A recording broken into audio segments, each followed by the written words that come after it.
teman-teman, apa kabar kalian semua? Pada kesempatan kali ini, Mimin akan membahas film yang bagus banget berjudul Radium Girls. Film Radium Girls ini diangkat dari kisah nyata, tragedi radioaktif 75 gadis-gadis pekerja di perusahaan US Radio Factories New Jersey, tepatnya di Amerika Serikat pada tahun 1928.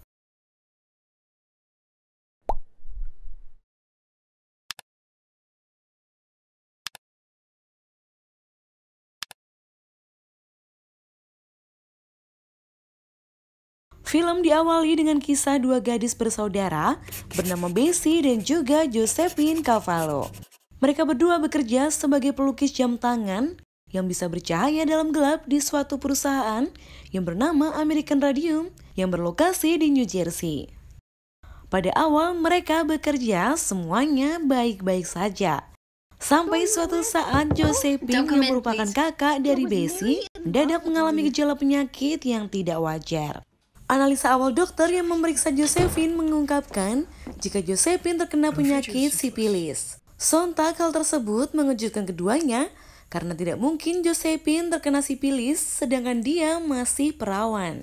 Kejanggalan terus terjadi sehingga suatu hari pada sesi pemotretan karyawan American Radium, Bessie bertemu dengan Walter dan kemudian jatuh cinta dengan fotografer tersebut. Bessie banyak cerita tentang penyakit kakaknya pada Walter, dan Walter pun peduli dengan Josephine yang akhirnya memberikan kartu nama dari pengurus ketenagakerjaan karyawan di wilayah mereka tinggal untuk membantu masalah dari Bessie serta Josephine. Singkat cerita, mereka pun mendatangi kantor tersebut dan akhirnya di sana terkuak fakta bahwa selama ini zat radium yang mereka gunakan adalah zat yang sangat berbahaya untuk tubuh mereka. Melihat keadaan Josephine yang semakin memburuk, maka Bessie mengajukan pengunduran diri dari American Radium dan mengajak teman yang lain untuk tidak lagi bekerja di sana. Tapi karena belum adanya bukti tentang bahaya radium, sehingga Bessie pun tidak mendapat respon yang baik di samping para gadis yang membutuhkan uang untuk hidup mereka. Saat Bessie mencoba untuk menyelinap ke kantor pengurus di American Radium, di sana terkuak kisah tentang kakak sulungnya yang bernama Mary Cavallo, yang juga pernah bekerja di American Radium, dan kemudian meninggal karena penyakit yang mirip dengan Josephine yang derita sekarang. Karena melihat keadaan Josephine yang kian memburuk, sementara dari pihak perusahaan mengetahui bahwa radium itu berbahaya, tetapi mereka menolak untuk mengedukasi pekerja tentang bahaya dari radium tersebut. Mengetahui derasnya keuntungan dari bisnis berbahaya ini, membuat Bessie akhirnya ingin membawa kasus ini ke pengadilan. Sayangnya kekuasaan yang dimiliki perusahaan begitu besar, sehingga tidak dapat menghancurkan industri radium. Banyak pengacara yang dimintai pertolongan oleh para gadis tersebut, dan di tahun 1927, hanya ada satu pengacara newbie yang mau membantu mereka, yakni Raymond Berry. Setelah semua data dan fakta didapatkan, akhirnya Radium Girls pun menuntut American Radium di persidangan. Namun, seperti sangat sulit untuk bisa mengalahkan American Radium di pengadilan, dikarenakan kekuatan dan juga kekuasaan pemilik perusahaan yang amat sangat besar. Perjuangan mereka pun akhirnya mendapatkan dukungan dari masyarakat luas, dan juga dari berbagai negara lainnya. Sehingga mereka pun bisa mengajukan banding lagi dan akhirnya mereka bisa memenangkan pengadilan.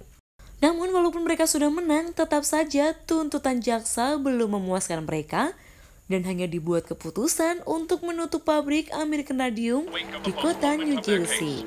Akhirnya pihak perusahaan mengambil tindakan untuk menawarkan ganti rugi sebesar $10.000 kepada para gadis yang terkena efek dari radium ini. Di lain sisi, Bessie masih tidak puas dengan kesepakatan itu. Namun karena sudah letih untuk berjuang, dan teman-teman seperjuangannya juga membutuhkan uang untuk melanjutkan hidup mereka, maka dengan terpaksa mereka menyetujui perjanjian tersebut. Dan kisah pun akhirnya ditutup dengan adegan di mana Bessie mengobrol dengan kakeknya yang selama ini tinggal dengan dia. Dan kakeknya pun akhirnya mempercayai perjuangan Bessie bisa berdampak baik untuk kehidupan wanita di kemudian hari. Nah, pesan yang bisa diambil dari film ini adalah untuk memperjuangkan sesuatu yang berharga untuk kita, memang perlu mengorbankan banyak aspek dan juga melelahkan jiwa raga. Namun film ini mengajarkan kita ada beberapa hal di dunia ini yang memang terlalu besar dan juga berat untuk kita ubah sendirian. Dan ada beberapa hal di dunia ini yang bahkan tidak bisa kita ubah keadaannya. Jadi tidak ada salahnya untuk mencoba dan juga terus berjuang. Walaupun tak berhasil, setidaknya kita sudah pernah memperjuangkan apa yang berharga bagi diri kita. Nah, sekian dari Mimin, terima kasih dan sampai jumpa lagi. When dreamers dream too late, a little love that slowly grows and grows.